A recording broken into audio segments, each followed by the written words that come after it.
दर्द दवाई बनल सुनहर जाई कि रब करे हम मर जाई। हाय कि खुदा करस हम मर जाई। दर्द दवाई बनल सुनहर जाई कि अल्लाह करस हम मर जाई।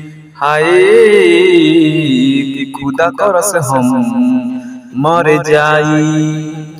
हमारा चिता पर दिया तू जरई ह, आइल बारू रानी हमके दफना के जई हो।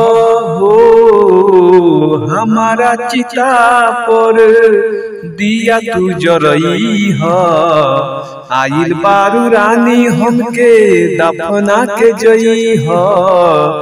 दिल के अपना मंदिर में, दिल के अपना मंदिर में लिहनी बसाई कि रब करे हम मर जाई।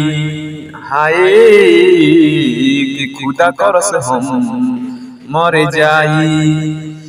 दर्द दवाई बनल सुनहर जाई कि अल्लाह करस हम मर जाई। हाय कि खुदा करस हम मर जाई। ओढ़नी के रंग पियर, ओढ़नी के रंग पियर जादू चला रहल बा। लागे कि जैसे खेतवा हमें सरसों फुला रहल बा। ये लागे कि जैसे खेतवा हमें सरसों फुला रहल बा। मारे हवा के झोंका लहरे खुलल के सिया, जब फूल बन गइल बा खुशबू से भरल दहिया।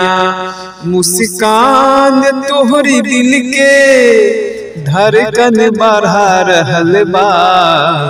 लागे कि जैसे खेतवा हमें सरसों फुला रहल बा। ये लागे कि जैसे खेतवा हमें सरसों फुला रहल बा। ओढ़नी के रंग पियर, ओढ़नी के रंग पियर जादू चला रहल बा। लागे कि जैसे खेतवा हमें सरसों फुला रहल बा। ए पौंगा के तोहरी पायल जब छन से छनक जाता, लागे कि कौनो भंवरा बगिया में गुनगुनाता। इस शरीर के बनावट बिजली गिरा रहल बा। लागे कि जैसे खेतवा हमें सरसों फुला रहल बा। ए लागे कि जैसे खेतवा हमें सरसों फुला रहल बा। ओढ़नी के रंग पियर, ओढ़नी के रंग पियर।